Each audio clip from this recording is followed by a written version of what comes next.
Kita belum buka box teman-teman panelis, teman-teman semangat. Udah ini aja. Biar kita lebih cepat langsung saja kita bedah box kita Kotak-kotak. kali ini ya Pak. Ada 9 box Pak. Oke. Dalamnya ada topik-topik menarik. Oke. Silakan Bapak memilih nomor favoritnya. Yang pertama Bapak pilih nomor berapa? Baru nanti kita akan ulas dengan Ya. kecepatan tanya jawab kita di Q&A kali ini. Nomor berapa Pak? Yang Nomor pertama. 2. Oke. Nomor 2. Kita buka box nomor 2. Ini sesuai pilihan Pilpres nih 02 nih. Oh gitu ya Pak. Bapak berarti pilih nomor 2. Oh iya dong. Bapak mulai Vira. mancing-mancing nih ya. Pak, box viral ini kita akan bahas topik-topik terkait dengan Kominfo dan dunia digital telekomunikasi yang saat ini lagi viral. Iya. Nah, salah satu yang paling viral ini adalah terkait dengan masih ada polemik tentang UU penyiaran yang diduga isinya itu memang ada unsur untuk kemudian melarang ya jurnalisme investigasi. Iya, iya. Nah, Bapak sendiri bagaimana pendapatnya terkait hal itu, Pak? Karena banyak yang bilang, wah ini kemudian memberangus kebebasan pers dong. Begini, yang pertama undang-undang atau RUU undang-undang penyiaran itu adalah bagian dari inisiatif DPR. Itu dulu, posisinya dulu supaya jelas satu. Kedua, undang-undang penyiaran yang terakhir ini memang tahun 2002. Tentu banyak hal yang harus dilakukan revisi, penyesuaian udah hampir 20 tahun lebih undang-undang ini. Nah, ketiga, karena itu inisiatif DPR itu draftnya belum sampai ke saya. Jadi kita dapat ini, saya ditanyain sama teman-teman media, teman-teman wartawan, Pak, Menteri ini ada urusan jurnalistik investigatif, dia bilang, tunggu dulu, saya belum baca semua draft yang menjadi inisiatif DPR ini.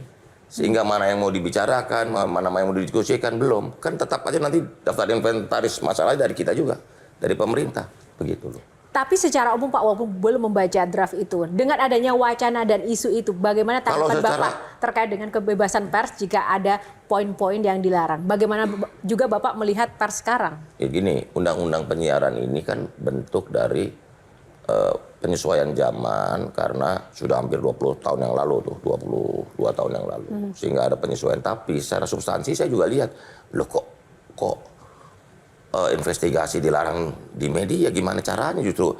Sementara di satu sisi kita ingin jurnalisme yang berkualitas. Nah, jurnalisme yang berkualitas kan harus investigatif dong. Apa cara mendapatkan beritanya, pemahaman masalahnya, begitu.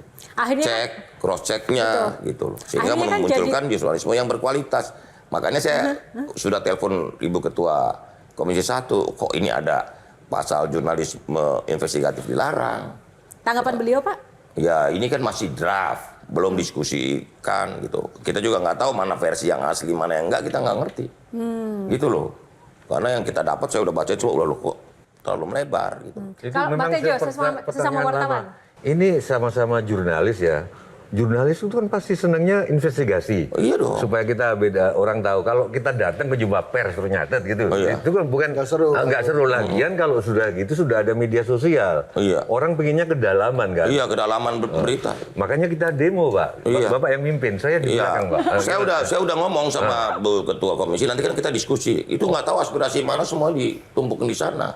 Tetapi posisi kita kan begini, yang pasti undang-undang ini, undang-undang penyiaran harus mengalami penyesuaian karena ada beberapa yang harus disesuaikan dengan perkembangan zaman. Tapi mana, bukan yang ini. Pak, bagian mana menurut Bapak yang harus disesuaikan sesuai perkembangan zaman dari sisi pers? Kalau dari sisi pers, menurut saya kan udah ada undang-undang pers. Ya, katanya Bapak kan harus disesuaikan sesuai dengan perkembangan zaman. Enggak, ya ini kan undang-undang penyiaran. Kalau tiba-tiba undang-undang penyiaran ada masuk urusan jurnalistik ya. Jurnalistik. Ini kan menyangkut penyiaran. Gini loh, dalam dunia penyiaran ini kan ada perkembangan teknologi, perkembangan maju. Misalnya analog udah jadi digital. Undang penyiaran gitu loh. Termasuk juga cara masyarakat mengkonsumsi media udah berubah. Kita pakai horizon tahun 2000 ya.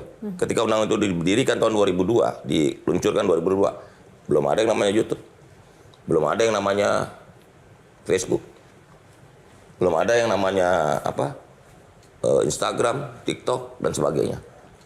Nah saat ini beberapa poin di undang-undang penyiaran itu pengen mengatur itu semua. Padahal menurut hemat kami di Kementerian Komunikasi dan Informatika ini ada undang-undang ITE, undang-undang telekomunikasi, undang-undang perlindungan data pribadi gitu loh. Makanya harus ada harmonisasi dan sinkronisasi supaya undang-undang penyiaran ini jangan menabrak beberapa klausul di undang-undang yang ada. Tepuk tangan untuk Bapak. Jelajahi cara baru mendapatkan informasi. Download Metro TV Extend sekarang.